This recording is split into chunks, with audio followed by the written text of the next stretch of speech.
enough that the door opens. Because it's a low speed shunt, the door opens. If it was high impact, that door could be more or less welded shut, so we may have to find another way in, or we may have to cut the door off. So what Juliet's doing now is she's assessing the casualty.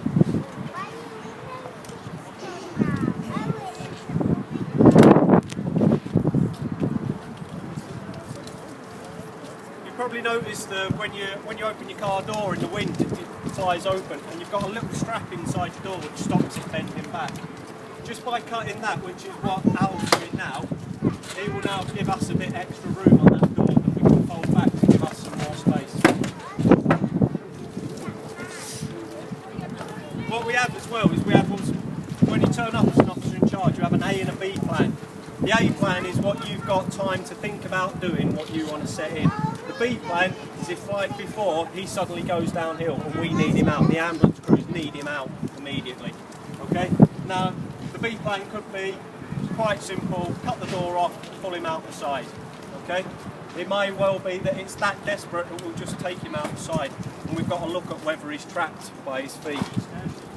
There are some times when they're trapped in such a way that, again, the ambulance crews will call for doctors and surgeons on site, and they may have to amputate on site to be able to get them out.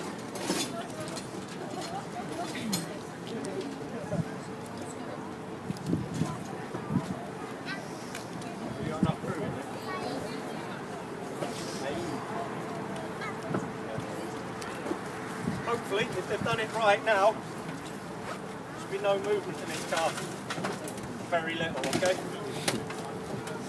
That is something that's got to be checked all the time. At some point during this, when we do any cuts, you'll see someone walk round and they will just check that the stabilisation is correct, because every time you cut, you're going to take away that stabilisation.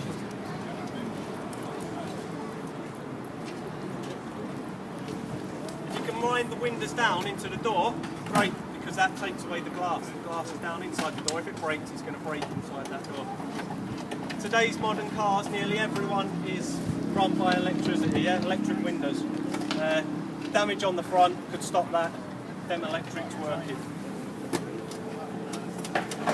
Anyone got keyless entry cars? Yeah, keyless entry. We once had one, took the driver out, he had the keys in his car, his wife was still in the other side, the doors were shut, you know, he came out, he was walking wounded, he walked into the ambulance and went away from the zone of the car shut because he walked out of the area of that zone. Okay, so just to bear in mind, if you've got keyless entry, keep it within a set distance of that door.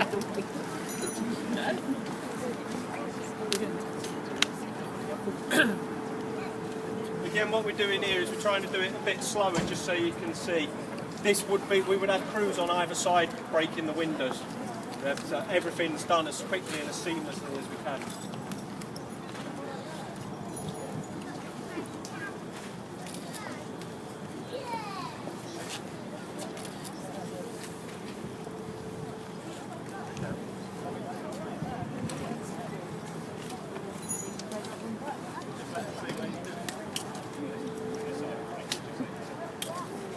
What it's doing to break the window is just a spring punch.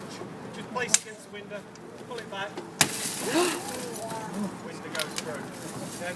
Look at everything, we're stopping that glass going into the casualty inside. We can deal with it outside if we need to, but what we try and do is get it all contained within these salvage sheets, and it will all go back into the car at the end, so you've got as little mess as possible at the end.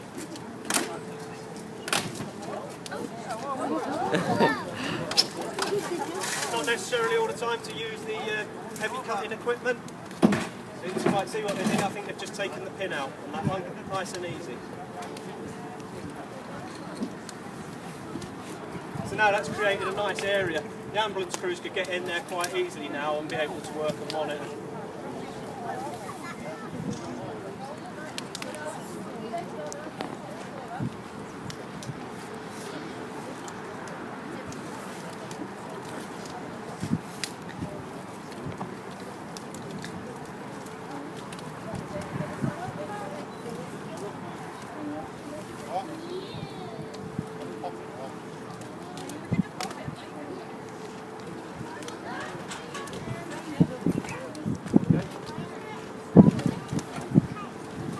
what we have to do as well now, before we do any cutting, is what's called peeling and revealing.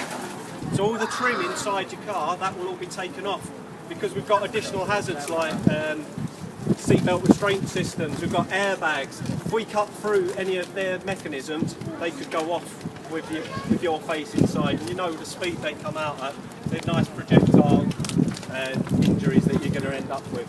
So we need to make sure and be aware. So we're peeling and revealing so that when we cut, we know that what we're cutting is clean and there's nothing in it that's going to create a danger.